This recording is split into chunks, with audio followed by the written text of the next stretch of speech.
In the 21st century, Nissan is one of the biggest automakers in the world. But before the company became known for what it is today, it went by the name Datsun and had an entirely different identity. Today we'll be exploring a brief history of the Nissan Datsun brand, what led to the name change, and a few of the controversies surrounding the change that happened along the way. To understand the Datsun brand, we need to go back over 100 years to the year 1911 when it was founded. It was in that year that Kwaishinsha Motor Car Works was founded. This was by a mechanical engineer called Masujiro Hashimoto, and his dream was to make cars that were suited for the Japanese market and, if possible, eventually export them.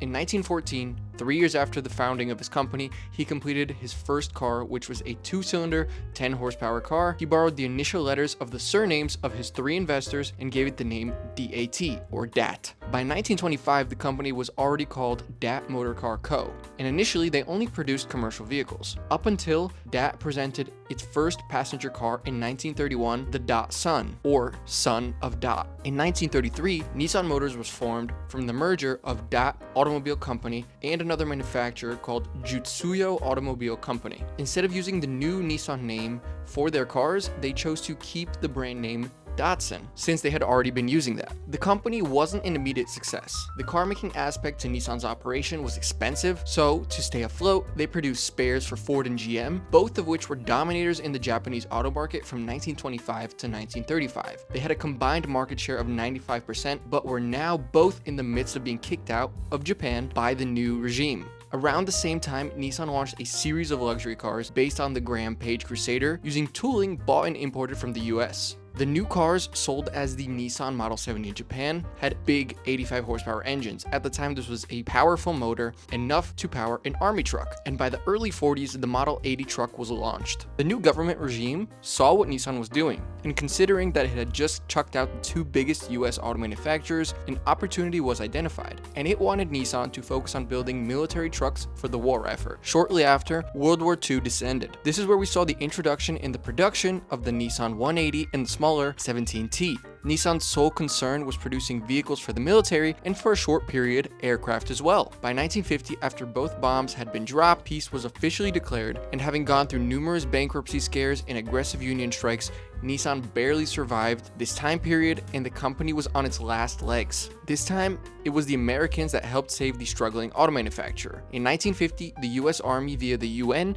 commissioned tons of military trucks for its supply lines in the Korean War. The company experienced a few union-related setbacks during the 50s, but this was a decade that really saw Nissan grow enormously. A range of new models, including the Austin A50-based saloon, helped see the output rise from a total of 865 cars in 1950 up to more than 32,000 in 1959. With the company now expanding, it had its sights set on the American market, and with the help of Mitsubishi, it started slowly importing cars to California. Sales abroad meant there was more than enough money sloshing around in Japan to go racing. And in 1958, Datsun team won the Australian Mobilgas Trail Rally in a Datsun 210 named the Fuji Go. It was around this time that we started seeing our first foray of Japanese manufacturers in international racing. The following year, it added a bit of desirability to the lineup of cars with the Fair Lady Ragtop as well as the Datsun Bluebird, leading to a total of 1,300 sales in North America in 1959. The 60s is really where it started to ramp up for the company. We saw the introduction of models such as the Cedric, the Silvia, and the Gloria, and over the next 10 years, the Datsun brand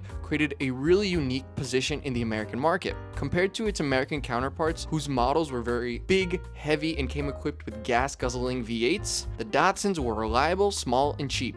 It was around 1969 where we really started to see Nissan develop some of the most iconic and first truly desirable Japanese cars. And it was that year that the Datsun 510 and the Fairlady Z were introduced, both specifically curated for the US market. These 2 models blew up the automaker's popularity in the US, with roughly 1 million Datsun Zs being sold in the decade between 1970 and 1980.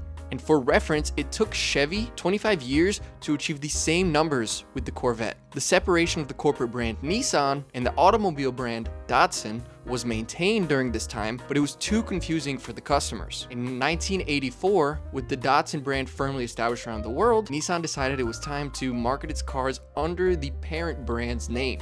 A single name worldwide would increase the possibility that advertising campaigns, brochures, and promotional materials could be used across countries and simplify product design and manufacturing. Datsun was dropped, but it wasn't as simple as just swapping the names. It was a really pricey decision. Changing the signs at the 1,100 Datsun dealerships across the United States costed nearly $30 million, and changing the advertising slogan from Datsun, "We are driven," to "The name is Nissan," costed another $200 million, and another $50 million was spent on Datsun advertisements that were paid for or stopped but were never used. So all in, it was a close to $500 million investment into the rebrand. And that was $500 million back then, so nowadays that's probably a few billion at least. By the year 2000, after some economic difficulties which occurred at the end of the 1990s, Nissan was one of the most successful companies in the automotive industry worldwide and regularly achieved one of the highest returns on sales among all manufacturers. But the Datsun name wasn't totally wiped from the history books. In 2012, Nissan issued a statement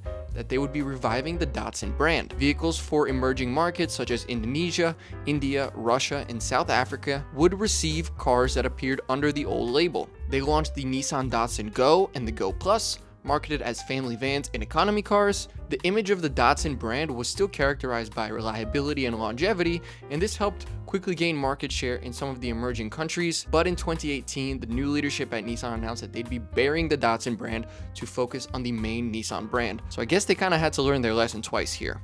So that's a brief history of the Nissan Datsun brand. I really hope you enjoyed the video. If you're interested in seeing more automotive content, I do a lot of content very similar to what you just watched here on this channel. So if you enjoyed, definitely consider checking out another video and subscribing, and I'll see you in the next one. Bye bye.